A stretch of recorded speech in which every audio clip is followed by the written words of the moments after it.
Hello friends, welcome to Sumati's Infotech. இன்னைக்கு நம்ம என்ன பார்க்க போறோம் அப்படினா AWS சீரிஸ்ல Dockers பத்தி தாங்க நம்ம கண்டினியூ பண்ண போறோம். சோ previous வீடியோல பாத்தீங்க அப்படினா Dockerனா என்ன, Dockers இமேஜ்னா என்ன, கண்டெய்னர்னா என்ன, ECSனா என்ன, ECRனா என்ன, Fargate-னா என்ன அப்படிங்கறத பத்தி நான் ஒரு இன்ட்ரோடக்ஷன் கொடுத்திருந்தேன். இன்னைக்கு நம்ம என்ன பார்க்க போறோம் அப்படினா ECR, ECS, Fargate இத பத்தி நம்ம டீடைலா இந்த வீடியோ ஃபுல்லா பார்க்க போறோம். சர்டிஃபிகேஷன்ஸ் பண்ற எல்லாருக்கும் and ஜாப்க்கு இன்டர்வியூ ப்ரிப்பேர் பண்ற எல்லாருக்குமே நம்மளோட சேனல் யூஸ்ஃபுல்லா இருக்கும். இது வரைக்கும் நீங்க நம்மளோட சேனலை சப்ஸ்கிரைப் பண்ணல அப்படினா மறக்காம சப்ஸ்கிரைப் பண்ணிக்கங்க. பக்கத்துல இருக்க பெல் பட்டனை பிரஸ் பண்ணி ஆல்ங்கறத கிளிக் பண்ணிக்கங்க. அப்பதான் நான் போற எல்லா வீடியோஸும் உங்களுக்கு உடனுக்குடன் வந்து சேரும். வாங்க வீடியோக்குள்ள போலாம். ஸோ டாக்கர்னா என்ன அப்படின்னு சொல்லிட்டு நான் ப்ரீவியஸ் வீடியோவில் கிளியராக எக்ஸ்பிளைன் பண்ணியிருப்பேன். அந்த வீடியோவை பார்க்காதவங்க கீழே டிஸ்கிரிப்ஷனில் லிங்க் இருக்குது, போய் பாருங்கள். அதை பார்த்துட்டு வந்து இதை கண்டினியூ பண்ணிங்கன்னா உங்களுக்கு கிளியராக ஒரு ஐடியா கிடைக்கும். ஓகேங்களா? ஸோ இப்போ டாக்கர்னா என்னன்னு சொல்லிட்டு ஜஸ்ட் ஒரு குவிக் ரீகால் நான் கொடுக்குறேன். ஸோ டாக்கர் அப்படிங்கிறது டிஃப்ரெண்ட் என்விரான்மெண்ட்ஸில் நம்மளோட அப்ளிகேஷனை வந்து எந்த ஒரு கம்பேட்டபிலிட்டி இஷ்யூஸ் இல்லாமல் டெப்ளாய் பண்ணுறதுக்கு ஹெல்ப் பண்ணக்கூடிய ஒரு பிளாட்ஃபார்ம் அப்படின்னு நான் ப்ரீவியஸ் வீடியோலேயே நான் சொல்லியிருந்தேன். கரெக்டுங்களா? அதாவது டாக் ஃபைல்ஸை வந்து நம்ம தான் கிரியேட் பண்ணணும். Docker files are created by us. எதுக்காகனா to define the steps and configuration needed to build a Docker image. கரெக்டுங்களா? டாக்கர் ஃபைல்ஸ்லேருந்து தான் டாக்கர் என்ன பண்ணுது, கண்டெய்னர் இமேஜை பில்ட் பண்ணுது. பில்ட் பண்ண அந்த கண்டெய்னர் இமேஜை நம்ம ஷேர் பண்ணுறோம் மற்ற என்விரான்மெண்ட்ஸில் உள்ளவங்களுக்கு. அந்த கண்டெய்னர் இமேஜை வந்து அதை ரன் பண்ணுறது மூலமாக நான் கண்டெய்னரை வந்து நான் ரன் பண்ண முடியும். ஸோ அந்த டாக்கர் ஃபைல்ஸில் நம்ம என்ன சொல்ல போகிறோம் அப்படின்னா, டாக்கருக்கு தெரியாதுல நம்மளோட அப்ளிகேஷனை பற்றி. ஸோ டாக்கர் ஃபைல்ஸில் நம்ம எல்லாமே கொடுத்துடணும். டாக்கர் ஃபைல்ஸுங்கிறது ஜஸ்ட் ஸ்கிரிப்ட் ஃபைல் மாதிரி. கரெக்டுங்களா? ஒரு சிம்பிளஸ்ட் ஃபைல். அதில் வந்து செட் ஆஃப் இன்ஸ்ட்ரக்ஷன்ஸ் இருக்கும். டாக்கர் என்னெல்லாம் ஃபாலோ பண்ணணும்னு சொல்லிட்டு இன்ஸ்ட்ரக்ஷன் இருக்கும். அதை நம்ம தான் கொடுக்கணும், யூஸர் தான் கொடுக்கணும்.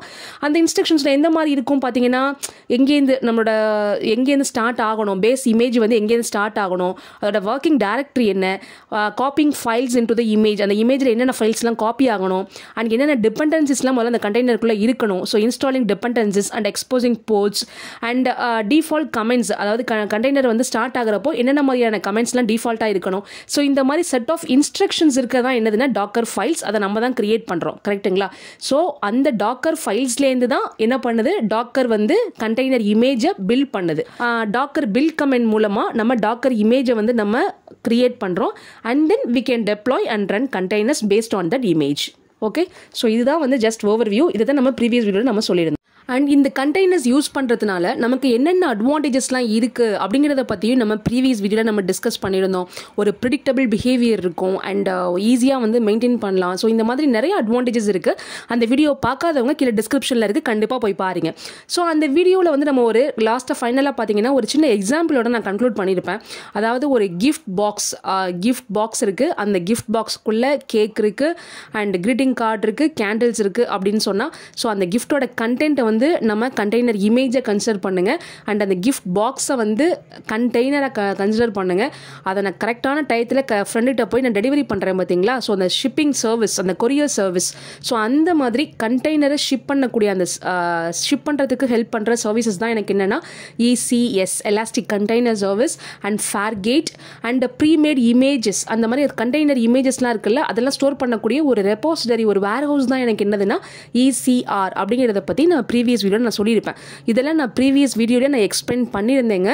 இப்போ வந்து நம்ம டீட்டெயிலாக நம்ம பார்க்க போகிறோம். ஸோ ஃபர்ஸ்ட் ஒன் பார்த்தீங்க அப்படின்னா ECS, that is elastic container service. இது எதுக்காக யூஸ் ஆக போகுதுன்னா, நம்மளோட டாக்கர் கண்டெய்னர்ஸை AWSல லான்ச் பண்ணுறதுக்கு.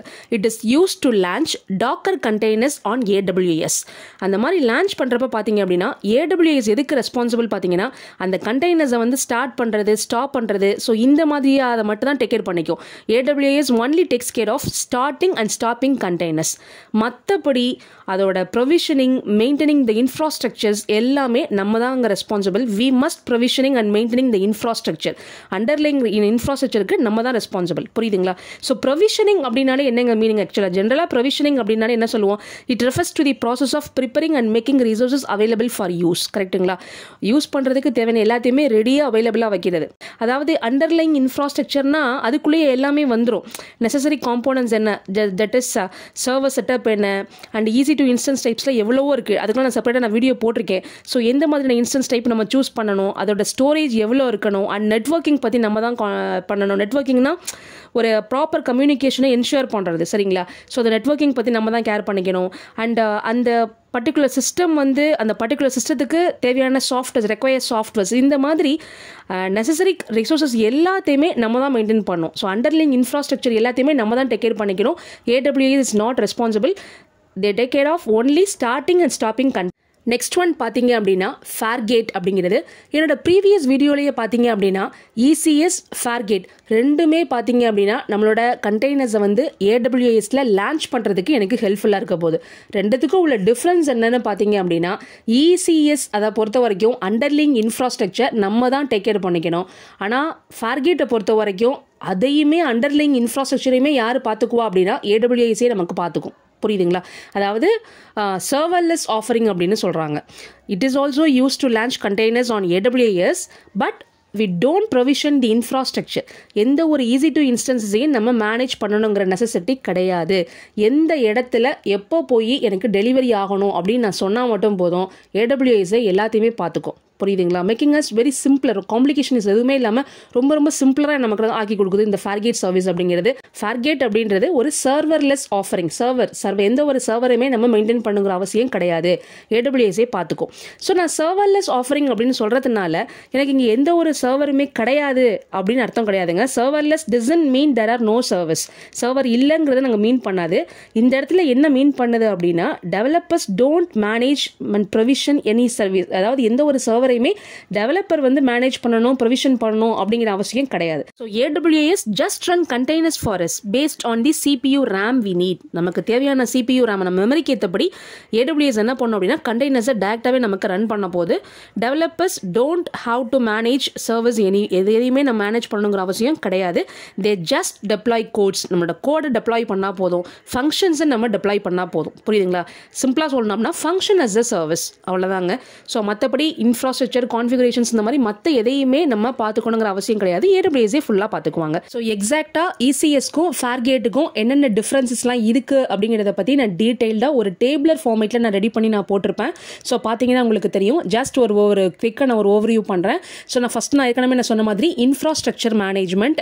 ஸோ ECSஐ பொறுத்த வரைக்கும் நம்ம தான் ரெஸ்பான்சிபிள். ஃபேர்கேட்டை பொறுத்த வரைக்கும் AWSே பார்த்துக்குவாங்க. That is serverless option. இது நம்ம ஆல்ரெடி நம்ம பார்த்துருந்தோம். செகண்ட் ஒன் பார்த்தீங்க அப்படின்னா ரிசோர்ஸ் ஸ்கேலிங் அப்படின்னு சொல்லியிருப்பேன். ரிசோர்ஸ் ஸ்கேலிங் இதுவும் நான் சொல்லியிருந்தேன். ECS பொறுத்த வரைக்கும் நம்ம என்ன பண்ணணும்னா EC2ஓட லான்ச் டைப் என்ன, நம்ம தான் வந்து நம்மளோட டிமாண்டுக்கு ஏற்றபடி based on demand for our containers. So அதுக்கேற்றபடி நம்ம தான் என்ன பண்ணிக்கணும் அப்படின்னா ஸ்கேல் பண்ணிக்கணும். EC2 இன்ஸ்டன்ஸ் வந்து நம்ம தான் மேனேஜ் பண்ணிக்கணும். ஸோ ஃபேர்கேட்டை பொறுத்த வரைக்கும் automatic scaling of the infrastructure based on the resource requirements. Resource ரெக்யர்மெண்ட்ஸ்க்கு ஏற்றபடி இன்ஃப்ராஸ்ட்ரக்சர் வந்து ஆட்டோமேட்டிக்காக அதுவே என்ன பண்ணும் அப்படின்னா ஸ்கேல் பண்ணிடும். ஸோ அதான் ரிசோர்ஸ் ஸ்கேலிங் அப்படின்றது. ஸோ தேர்ட் ஒன் பார்த்தீங்க அப்படின்னா ஃப்ளெக்சிபிலிட்டி. ஸோ ஃப்ளெக்சிபிலிட்டி ரொம்ப ரொம்ப முக்கியமான பாயிண்ட்டுங்க. நான் ஆல்ரெடி சொன்ன மாதிரி ECS பொறுத்த வரைக்கும் எல்லாமே நம்ம தான் பண்ணுறோம், கான்ஃபிகரேஷன் அண்டர்லைங் இன்ஃப்ராஸ்ட்ரக்சர். அதனால என்னென்னா அந்த இன்ஃப்ராஸ்ட்ரக்சரை பற்றின நிறைய கண்ட்ரோல் வந்து நம்மக்கிட்ட வந்து இருக்கும் இந்த ECS நம்ம சூஸ் பண்ணோம் அப்படின்னா. அதாவது நெட்வொர்க்கிங்கை எப்படி கான்ஃபிகர் பண்ணணும். அண்ட் இதுலேயே இந்த EC2 இன்ஸ்டன்சஸ் நம்ம சூஸ் பண்ணையிலே பார்த்தீங்கன்னா அதில் இந்த ஸ்பாட் இன்ஸ்டன்சஸ் இந்த மாதிரி நிறைய டைப்ஸ்லாம் இருக்கும். ஸோ EC2 ஸ்பாட் இன்ஸ்டன்ஸ்லாம் நம்ம சூஸ் பண்ணோம் அப்படின்னா காஸ்ட் நமக்கு சேவிங் ஆகிறதுக்கு நமக்கு சான்சஸ் இருக்குது. ஸோ இந்த மாதிரியான ஃபீச்சர்ஸ்லாம் வந்து நம்மளே சூஸ் பண்ணுறப்போ, நம்மளே வந்து அண்டர்லைன் இன்ஃப்ராஸ்ட்ரக்சர்ஸை வந்து நம்மளே சூஸ் பண்ணுறதுனால காஸ்ட் சேவிங்ஸ் இதெல்லாம் வரதுக்கு எனக்கு சான்சஸ் இருக்குது இந்த ECSல. ஆனால் ஃபேர்கேட் பொறுத்த வரைக்கும் அப்படி கிடையாது இல்லை. இது வந்து ரொம்ப ரொம்ப அப்ஸ்ட்ராக்டட் சர்வர்லெஸ் அப்ரோச். அது வந்து மேனேஜ்மெண்ட்டை வந்து ரொம்ப சிம்பிளிஃபை பண்ணாலும் while it simplifies management some limitations வந்து அது இருக்குது. நமக்கு எல்லாமே வந்து அவங்க தான் பார்த்துக்கிறாங்க கஸ்டமைசேஷன்ஸ்லாம். ஸோ நம்ம கையில் அது கிடையாது. புரியுதுங்களா? ஸோ நெக்ஸ்ட் சர்வீஸ் பார்த்தோம் அப்படின்னா pricing model. So pricing model பொறுத்த வரைக்கும் பார்த்தீங்க அப்படின்னா நம்மளோட டைப் நம்பர் ஆஃப் இன்ஸ்டன்சஸ், என்ன மாதிரியான இன்ஸ்டன்ஸ் டைப் என்ன, அண்ட் எவ்வளோ நம்பர் ஆஃப் இன்ஸ்டன்ஸ் நம்ம யூஸ் பண்ணுறோம், அதை பொறுத்து எனக்கு என்னென்னா ப்ரைஸிங் வந்து எனக்கு வரும் ECSல. ஆனால் ஃபேர்கேட் பொறுத்த வரைக்கும் பார்த்தீங்கன்னா பே பெர் யூஸ் ப்ரைஸிங் மாடல். சரிங்களா? நம்மளோட CPU மெமரி, அந்த விர்ச்சுவல் CPU அண்ட் மெமரி ரிசோர்ஸஸ்லாம் நம்ம அலோகேட் பண்ணுறோம் பார்த்தீங்கன்னா நம்மளோட டாஸ்க்கு. ஸோ அதுக்கு தகுந்தாப்பில் நமக்கு வந்து பே பண்ணுவாங்க ஃபேர்கேட்டில். Pay per use pricing model. So next பார்த்தோம் அப்படின்னா நெட்வொர்க்கிங். ஸோ நெட்வொர்க்கிங் பொறுத்த வரைக்கும் நான் ஏற்கனவே நான் சொன்ன மாதிரி இசிஎஸ்ல அண்டர்லைங் இன்ஃப்ராஸ்ட்ரக்சருக்குள்ளே நெட்வொர்க்கிங்கும் வந்துருங்க. நம்ம தான் என்ன பண்ணணும், நெட்வொர்க்கிங்கை மேனேஜ் பண்ணணும். இன்க்ளூடிங் விபிசி, சப்நெட்ஸ், அதோட செக்யூரிட்டி குரூப் எல்லாமே வந்து கம்யூனிகேஷனோட இன்ஷியர் பண்ணுறது எல்லாமே நம்ம தான் பார்த்துக்கணும். ஆனால் ஃபேர்கேட் பொறுத்த வரைக்கும் என்னென்னா இன்டெகிரேட்ஸ் வித் அமேசான் விபிசி, அதோடய இன்டெகிரேட் ஆகிருக்கு. ஸோ எல்லாமே அவங்களே பார்த்துக்குவாங்க, நம்ம பற்றி நம்ம கேர் பண்ணிக்கிற அவசியம் கிடையாது. ஸோ இதாங்க ஓவராலாக உள்ள ரெண்டுத்துக்குள்ள டிஃப்ரென்சஸ் அப்படிங்கிறது. ஸோ சிம்பிளாக சொல்லணும் அப்படின்னா எந்த மாதிரியான யூஸ் கேசஸ்லாம் நம்ம இசிஎஸ் சூஸ் பண்ணணும் அப்படின்னா நம்மக்கிட்ட கண்ட்ரோல் இருக்கணும், இன்ஃப்ராஸ்ட்ரக்சர் கண்ட்ரோல் நம்மக்கிட்ட இருக்கணும், ஸ்பெசிஃபிக்கான நெட்வொர்க்கிங்கை இந்த மாதிரி நம்ம சூஸ் பண்ணணும். இல்லை EC2 இன்ஸ்டன்ஸ் டைப்பை நான் தான் சூஸ் பண்ணணும், எனக்கு இந்த மாதிரி இடத்துல எனக்கு இந்த இன்ஸ்டன்ஸ் டைப் தேவையில்லை, நான் ஸ்பாட் இன்ஸ்டன்ஸ் நான் சூஸ் பண்ணால் எனக்கு காஸ்ட் எனக்கு சேவ் ஆகும், ஸோ நான் இதை சூஸ் பண்ணிக்கிறேன். ஸோ இந்த மாதிரி எனக்கு ஒரு கண்ட்ரோல் வேணும் அப்படின்னு நினைக்கிற ஸ்னாரியோஸில் நம்ம இசிஎஸ் வந்து நமக்கு வெல் சூட்டடாக இருக்கும். இல்லை எனக்கு வந்து சர்வர்லெஸ் அப்ரோச் தான், எனக்கு சர்வர்லெஸ் எக்ஸ்பீரியன்ஸ் தான் எனக்கு வேணும், மேனேஜ்மெண்ட் எனக்கு ரொம்ப ரொம்ப சிம்பிளிஃபைடாக இருக்கணும், ஒரு சிம்பிளிஃபைட் மேனேஜ்மெண்ட் வேணும், எந்த ஒரு EC2 இன்ஸ்டன்ஸோட டீலிங்ஸ் இல்லாமல் ஆட்டோமேட்டிக் ஸ்கேலிங் இருக்கணும் அப்படிங்கிற மாதிரி இடத்துலலாம் வந்து நம்ம என்ன யூஸ் பண்ணலாம்னா ஃபேர்கேட் வந்து நம்ம யூஸ் பண்ணலாம். So the choice between them depends on our specific requirements and ப்ரிஃபரன்சஸ்ங்க. ஸோ இப்போ உங்களுக்கு கிளியராக புரிஞ்சிருக்கும். ஸோ லாஸ்ட் ஒன் பார்த்தீங்க அப்படின்னா ECR, எலாஸ்டிக் கண்டெய்னர் ரிஜிஸ்ட்ரி. இது பார்த்தீங்கன்னா நான் ஏற்கனவே நான் சொல்லியிருப்பேன், அந்த எக்ஸாம்பிளில் சொன்ன மாதிரி ப்ரீமேட் கிஃப்ட் பாக்ஸஸ் அதெல்லாம் நம்ம ஸ்டோர் பண்ணி வைக்கக்கூடிய ஒரு வேர் ஹவுஸ், ஒரு ரெபாசிட்டரி மாதிரி எனக்கு ஆக்ட் ஆகும்னு சொன்னேன். அதே மாதிரி தாங்க private docker registry on AWS, நம்மளோட டாக்கர் இமேஜஸ்லாம் ஸ்டோர் பண்ணி வைக்கக்கூடிய ஒரு இடம் தான் ECRங்கிறது. இங்கேருந்து தான் அந்த இமேஜஸை எடுத்து எனக்கு ECS ஃபேர்கேட்லாம் எனக்கு ரன் பண்ணும். This is where you store your Docker images, so they can be run by ECS or Fargate, right? So ECRங்கிறது டாக்கர் இமேஜஸ்லாம் ஸ்டோர் பண்ணி இருக்கிற ஒரு இடம். புரியுதுங்களா? ஸோ இதில் என்னென்ன ஃபீச்சர்ஸ்லாம் இருக்குன்னு பார்த்தீங்க அப்படின்னா ஃபர்ஸ்ட் ஒன் பார்த்தீங்கன்னா செக்யூர் ஆக்சஸ் கண்ட்ரோல். ஸோ இதில் வந்து நான் என்னோட இமேஜஸை வந்து நான் புஷ் பண்ணுறதுனாலும் சரி புல் பண்ணுறதுனாலும் சரி ஒன்லி ஆத்தரைஸ்டு யூசர்ஸ்க்கு மட்டும்தாங்க அலோட் உண்டு. ஸோ இது எப்படி அலோவ் பண்ணுறாங்க, எப்படி கண்ட்ரோல் பண்ணுறாங்க இதோட ஆக்சஸ் அப்படின்னு பார்த்தீங்க அப்படின்னா using AWS IAM roles and policies. So IAM identity and access management. So IAM ரோல்ஸ்னால் என்ன, IAM பாலிசிஸ்னால் என்ன, பாலிசி எப்படி இருக்கும், ஜேசான் பாலிசி என்ன, இதுக்கெல்லாம் நான் செப்பரேட்டாக நான் வீடியோ போட்டிருக்கேன். ஸோ IAM பற்றி தெரிஞ்சுக்கணும் அப்படின்னா நம்மளோட சேனலில் பார்த்தீங்க அப்படின்னா AWS கிளவுட் பார்ட்டிஷனர் சர்டிஃபிகேஷன் அப்படிங்கிற பிளேலிஸ்ட்டில் நான் நிறைய வீடியோஸ் நான் போட்டிருக்கேன் IAMக்கு. அதை பார்த்தீங்கன்னா உங்களுக்கு நல்லா புரியும்.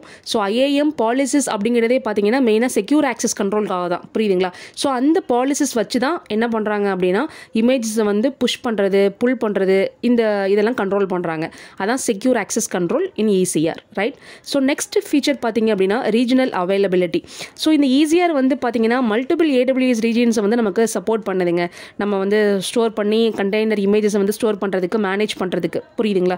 ஸோ அதனால் நமக்கு ஃப்ளெக்சிபிலிட்டியாக நமக்கு வந்து நம்மளோட ரெக்குயர்மெண்ட்ஸ்க்கு ஏற்றபடி நம்ம டெப்ளாய் பண்ணுறதுக்கு கம்ஃபர்டபுளாக இருக்கக்கூடிய ரீஜியனை வந்து நம்ம என்ன பண்ணிக்கலாம்னா நம்ம சூஸ் பண்ணிக்கலாம். ஏன்னா இது மல்டிபிள் AWS ரீஜியன்ஸை வந்து நமக்கு சப்போர்ட் பண்ணுது ஸ்டோர் பண்ணுறதுக்கு. ஓகே, ஸோ அதான் ரீஜனல் அவைலபிலிட்டிங்கிறது. ஸோ நெக்ஸ்ட் பார்த்தீங்க அப்படின்னா integration with docker CLI. Docker CLI ஏற்கனவே நான் சொல்லியிருந்தேன், அந்த கண்டெய்னர்ஸை வந்து ரன் பண்ணுறதுக்கு தேவையான கமெண்ட்ஸை வந்து ப்ரொவைட் பண்ணக்கூடியதே பார்த்தீங்கன்னா டாக்கர் தான் அப்படின்னு சொல்லியிருந்தேன். ஸோ இந்த மாதிரி கண்டெய்னர் ரன் ஆகணும், இல்லை அதில் உள்ள இதை வந்து நான் இன்ஸ்பெக்ட் பண்ணி பார்க்கணும், அதை ஸ்டாப் பண்ணணும், அதோட ரிசோர்ஸை நான் வியூ பண்ணி பார்க்கணும். ஸோ இது எல்லாத்துக்குமே நமக்கு என்னென்னா டாக்கர்ஸ் வந்து நமக்கு கமெண்ட் தான் நமக்கு கொடுக்க போகுது, கமெண்ட்ஸ் தான் நமக்கு கொடுக்க போகுது. ஸோ அந்த கமெண்ட்ஸோட அந்த CLI கமெண்ட் லைன் இன்டர்ஃபேஸ் அந்த CLIயோட எனக்கு என்னென்னா இன்டெகிரேட் ஆகிருக்கும் இந்த ECR அப்படிங்கிறது. ஸோ நெக்ஸ்ட் ஃபீச்சர் பார்த்தீங்க அப்படின்னா ஈஸி ஆஃப் யூஸ். நம்ம ECR வந்து பார்த்தீங்கன்னா ரொம்ப நமக்கு யூசர் ஃப்ரெண்ட்லியாக இருக்கும். ஒரு ஸ்ட்ரெயிட் ஃபார்வர்ட் செட்டப் ப்ராசஸ்ங்க. அதனால் நம்ம ஈஸியாக வந்து ரெபாசிட்டரியை க்ரியேட் பண்ணலாம், ஈஸியாக நம்மளோட இமேஜஸ் வந்து புஷ் பண்ணலாம் புல் பண்ணலாம். ஸோ ஒரு ஸ்ட்ரெயிட் ஃபார்வர்ட் அப்ரோச்சாக எனக்கு இருக்கும். அதான் ஈஸி ஆஃப் யூஸுங்கிறது. ஸோ நெக்ஸ்ட் பார்த்தீங்க அப்படின்னா ஏற்கனவே நான் சொன்ன மாதிரி ஒரு ப்ரைவேட் கண்டெய்னர் ரெஜிஸ்ட்ரி. கரெக்டுங்களா? நம்மளோட ஒரு ப்ரைவேட் கண்டெய்னர் ரெஜிஸ்ட்ரியாக இருக்கிறதுனால ரொம்ப செக்யூரபிளாக இருக்கும். IAM பாலிசிஸ் மூலமாக எல்லாம் கண்ட்ரோல் பண்ணியிருப்பாங்க.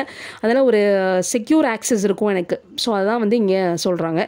ஸோ நெக்ஸ்ட்டு பார்த்தீங்க அப்படின்னா integration with ECS and EKS அப்படின்னு சொல்கிறாங்க. நான் ஏற்கனவே நான் சொன்ன மாதிரி இந்த ECRங்கிறது ECS அண்ட் ஃபேர்கேட் இதோடலாம் வந்து எனக்கு வந்து ரொம்ப கம்பேட்டபிளாக இருக்கும் நான் சொல்லியிருந்தேன். ஈஸியாக இன்டெகிரேட் ஆகிருக்கும்.